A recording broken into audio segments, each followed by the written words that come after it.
त्या बागेमध्ये फायरिंग होते आणि फायरिंग होता होता लहान मुलं बघितली नाहीत, महिला बघितल्या नाही किंवा अजून इतर अपंग बघितले नाही, सगळ्यांवरती फायरिंग अंधाधुंद पद्धतीने केली. आणि आता देशासाठी आपल्याला एकत्र यावं लागेल. आपल्या भारताचं दुर्दैव कसं आहे बघ, कोणासाठी तरी कोणतरी उगाच मरतंय. हो, ह्या पाकिस्तानला देखील आपण तसंच बाजू असलेला आपला जो फालतू देश आहे ना, त्याला देखील तशाच पद्धतीने उत्तर देणं गरजेचं आहे. ते साल होतं 1919, 16 एप्रिल 1919, हा जो काळा दिवस. नमस्कार. द मिरर फिल्म अलिबाग या युट्यूब चॅनलवरती गोष्ट सिनेमाची या सेगमेंटमध्ये तुम्हा सगळ्यांचं हार्दिक स्वागत. मित्रांनो, या सिनेमाचा रिव्ह्यू सुरू करण्यापूर्वीच आपल्या ज्ञात अज्ञात असणाऱ्या सर्वच क्रांतिकारांना आम्ही दोघांकडून त्यांना नमन करतो आणि या सिनेमाच्या रिव्ह्यूला सुरुवात करतो. सिनेमाचं नाव आहे अर्थातच केसरी चॅप्टर 2. या सिनेमाबद्दल बोलायचं झालं तर जालियनवाला बाग हत्याकांड आपल्या सगळ्यांनाच माहिती आहे. आपले हजारो क्रांतिकारी त्या ठिकाणी त्या मैदानावरती उपस्थित होते आणि ते निशस्त्र होते आणि त्यांच्यावरती अंधाधुंद गोळीबार करण्यात आला. नोट आहे ज्याच्यामध्ये ते की 10,000 आणि 300 वगैरे असे त्यावेळेला मारले गेले. बापरे. ते साल होतं 1919, 16 एप्रिल 1919, हा जो काळा दिवस. जसं जनरल डायरचा तो आता उल्लेख केला की त्यांनी खास कुमक बोलवली होती, मिलिटरी कुमक खास, त्याच्यामध्ये वेगळ्या बटालियन. त्यात पण त्याने डोकं काय चालवलं, पंजाबी लोक आपल्याच लोकांवरती बंदुकी गोळी उभारू शकत नाहीत किंवा त्यांच्यावरती फायरिंग करू शकत नाहीत, म्हणून त्यांनी वेगळी बटालियन म्हणजे आय थिंक नेपाळी बोलवले, अफगाणी बोलवले. ह्या गोष्टी तिथे त्यांनी केल्या होत्या. आणि सगळ्यात महत्वाचं म्हणजे इतका तो माथेफिरू होता जनरल डायर की त्याने त्या जालियनवाला बाग या जागेमध्ये टँक घेऊन आला. म्हणजे जो तोफ आपण जी बोलतो, टँकर जे असतात, ती गेली नाही. त्याला इतका तो क्रूर त्याचं हे होतं. आणि त्यावेळेला ते झालेलं हत्याकांड, या सगळ्या गोष्टीवरती बेतलेली ही फिल्म म्हणजे केसरी चॅप्टर 2. त्याच्या आधी आपल्याला एक गोष्ट थोडंसं मागे जावं लागेल की ह्याच केसरी नावाची फिल्म आधी आली होती, जो आपण ह्याचा फर्स्ट पार्ट बोलूया. बरोबर. या फिल्मचा जो ब्रिटिश आर्मी मध्ये जे आपले सिख रेजिमेंट होती, त्या सिख रेजिमेंटनी कशा पद्धतीने आपली भूमी वाचवण्याचा प्रयत्न केला होता, तो किल्ला कशा पद्धतीने त्यांनी शेवटपर्यंत राखला होता. इथे देखील तसंच आहे, पण केसरी हा वेगळ्या पद्धतीने चॅप्टर 2 आपल्या समोर येतो की इथे आपल्या क्रांतिकारकांचा बळी दिला गेलेला आहे. अत्यंत सुंदर असा हा सिनेमा. ज्या वेळेस बघत होतो त्यावेळेस सिनेमा म्हणजे अंगावरती शहार येत होते. जे रिअलिस्टिक काही गोष्टी दाखवण्याचा प्रयत्न केलाय.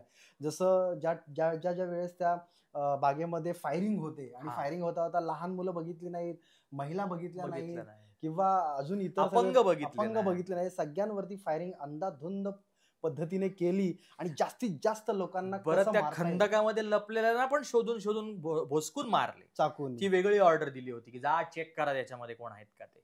खूपच. अजून एक सगळ्यात वाईट गोष्ट केली होती जनरल डायरनी की ही एवढं सगळं झाल्यानंतर गोळ्या संपल्या म्हणून मी थांबलो, असं त्याचं स्टेटमेंट आहे. आणि त्याच्या पलीकडे त्यांनी 12 तासानंतर ते खोललं होतं. 12 तास लॉक करून ठेवलं होतं तो एवढा एरिया. म्हणजे जखमी झालेल्यांना उपचार मिळू नये किंवा ते जाऊन त्यांचा काही उपचार होऊ नये, ते तिथेच तडफडून मरावे, याचा पूर्णपणे त्याचं जाऊन स्टेटमेंट बाहेर देऊ नये, याचं पूर्णपणे नियोजन केलं होतं. कारण त्या सगळ्या गेट्सला लॉक लावली गेली.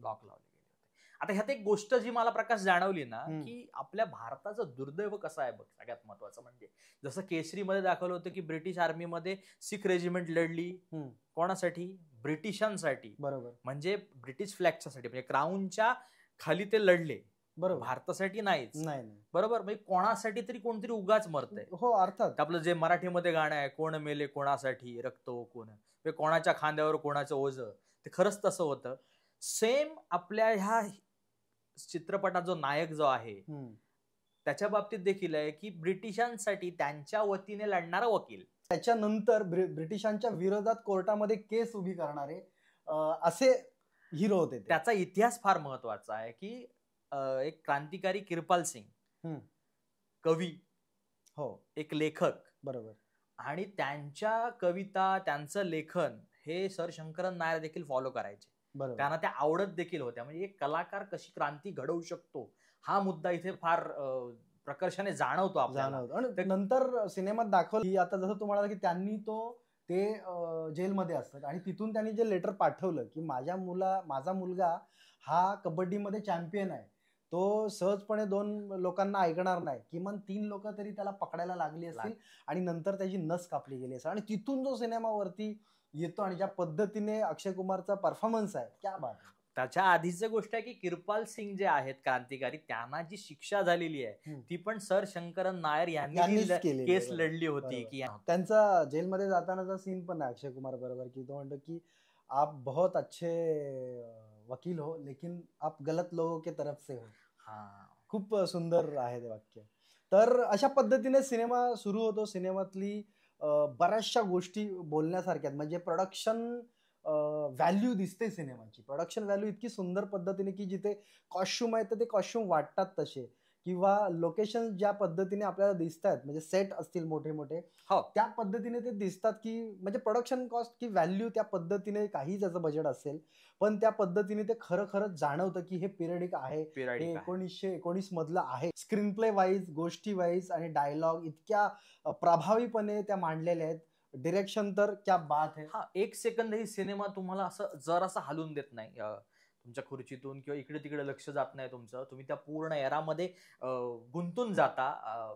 एक हिंदुस्थानी, आपण एक भारतीय म्हणून जरासा अंतर्मुख व्हायला होतं. करण सिंग त्यागी आणि अमृतसाल बिंद्रा या दोघांनी या चित्रपटाचं लेखन, म्हणजे स्क्रीन प्ले असेल, एक कथा, जो एक सगळ्या गोष्टीचा एक गाभा असतो, तो जो तयार केला, म्हणजे थॉट्स, म्हणजे खऱ्या घटना आणि सिनेमॅटिक लिबर्टी, या सगळ्यांची एक सांगड घालण्याचं काम या दोघांनी केलेलं आहे. या सिनेमाचे डायलॉग हे अक्षय घिल्डियाल आणि सुमित सक्सेना यांनी डायलॉग, काय पद्धतीने डायलॉग, क्या बात आहे, मजा आली. म्हणजे तो डायलॉग जसं की झुंड अभी देश बनने चला है, हो मजा, क्या बात आहे.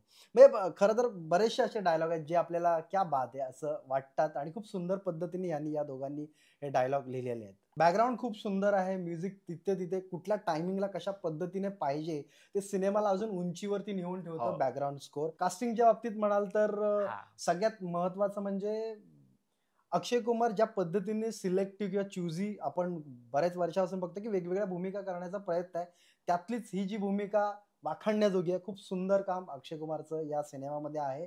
आणि अनन्या पांडे आतापर्यंत, म्हणजे मीम्स पण आहेत तिच्यावरती खरं तर, ऍक्टिंग शिकायला पाहिजे वगैरे वगैरे सगळ्या अशा गोष्टी. पण अनन्या पांडे जेवढी दिसली आहे तितकी खूप सुंदर पद्धतीने ती दिसली, आणि तिने परफॉर्म पण खूप छान केला. तिचा परफॉर्मन्स म्हणजे पहिल्यांदा जेव्हा ती सर शंकरन नायरांना भेटते, म्हणजे अक्षय कुमारांना भेटते जाऊन, आणि तेव्हा जी ती बोलते ना रेल्वे स्टेशनवरती, तिथेच कळतं ती काय ताकदीची आर्टिस्ट आहे. पण यावेळेस शेवटी मॅटर तो पण करतो की डिरेक्शन कोण करतंय आणि डिरेक्टर नक्की त्या आर्टिस्ट कडून काय काढून घेत. दुसरं म्हणायला गेलं तर आर माधवन, क्या बात आहे. खूप सुंदर पद्धतीने कॅरेक्टर पकडलेलं आहे आणि ज्या पद्धतीने परफॉर्म केलेला आहे, खूप नॅचरल वाटतं, खूप छान वाटतं. पण ते अर्धा भारतीय आणि अर्धा ब्रिटिश पद्धतीत ते थोडस बेफिक्री कॅरेक्टर आहे, पण मजा येते. तर मित्र, आणखी काही कलाकार मंडळी या सिनेमामध्ये जबरदस्त भूमिका करतात, पण अमित सियाल यांची भूमिका वाखाणण्याजोगी आहे. इतकं नॅचरल पद्धतीने ते काम करतात, शांत, जे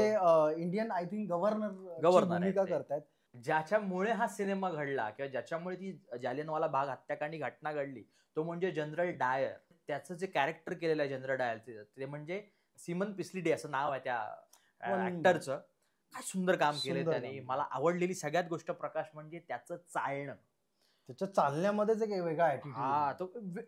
तुम्ही बघा, चित्रपट जेव्हा जाऊन बघाल तर त्याचं चालणंच सगळ्या गोष्टी बोलून जातं. हा सिनेमा प्रत्येक भारतीयांनी जाऊन बघितला पाहिजे, की एक्झॅक्ट जालियनवाला बाग हत्याकांड कशा पद्धतीने झाला होता आणि कशा पद्धतीने तो कोर्टरूम ड्रामा बघायला इतका, म्हणजे जर तुम्हाला कोर्टरूम ड्रामा आवडत असेल तर इतका सुंदर पद्धतीने तो डिरेक्शन पॉइंट ऑफ व्ह्यूने तो पिक्चराइज केलेला आहे की क्या बात आहे. सिनेमाचं एक्झिक्युशन जे केलेलं आहे ते खूप वाखाणण्याजोगं आहे. अत्यंत सुंदर सिनेमा आहे. सिनेमागृहामध्ये जाऊन हा सिनेमा बघा. काही गोष्टी प्रेडिक्टिव्ह होतात सिनेमातला जो कोर्टरूमचा पोर्शन आहे, पण तो परत एकदा सांगतो की एखादी प्रेडिक्टिव्ह जी गोष्ट असते ना, ती स्क्रीन प्ले साठी तशी करावी लागते, कारण की ऑडियन्सला धरून ठेवण्यासाठी त्या एक दोन प्रेडिक्टेबल गोष्टी घडतात, पण त्या गरजेच्या आहेत. कारण की जर हिरो खालीच पडला नाही तर तो बाउन्स बॅक जो असतो, जो स्क्रीन प्ले साठी गरजेचा असतो, तो येणार नाही. त्याच्यामुळे त्या प्रेडिक्टिव्ह गोष्टी जर बाजूला वगळल्या तर सगळ्याच गोष्टी, जुन्या गोष्टी ज्या आहेत, म्हणजे रिअल फॅक्ट आणि एंटरटेनमेंट, या गोष्टींची सुंदर सांगड असलेला म्हणजे सिनेमा केसरी चॅप्टर 2. जास्तीत जास्त लोकांनी चित्रपटगृहामध्ये जाऊन पाहायला पाहिजे, किंवा कधी तो OTT वरती येईल तरी पण तो पाहायला पाहिजे, कारण आपला हा इतिहास आहे. हो, आणि एक गोष्ट आत्ताच झालेला आपल्या जम्मू काश्मीरमध्ये जो आतंकवादी हल्ला आहे, हा, धर्म विचारून कोणाला तरी गोळी झाडली जाते. पुन्हा तेच की या चित्रपटामध्ये अक्षय कुमारच्या तोंडी एक वाक्य आहे की हा झुंड असलेला एक समुदाय आहे, आता हा देश बनायला चाललाय. मित्रांनो, आता आपण 2025 मध्ये आहोत. आता जसं जगाला आपण एक देश म्हणून उत्तर देणं गरजेचं आहे, आपल्या ह्या पाकिस्तानला देखील आपण तसंच बाजू असलेला आपला जो फालतू देश आहे ना, त्याला देखील तशाच पद्धतीने उत्तर देणं गरजेचं आहे. एक देश म्हणून उत्तर देणं गरजेचं आहे. आता झुंडमध्ये राहून, जातीपातीमध्ये राहून आपल्याला जमणार नाही. आता देशासाठी आपल्याला एकत्र यावं लागेल. तर द मिरर फिल्म अलिबाग या युट्यूब चॅनलला लाईक करा, शेअर करा आणि आमचं युट्यूब चॅनल सबस्क्राईब करा, कारण आम्ही सांगतोय गोष्ट सिनेमाची.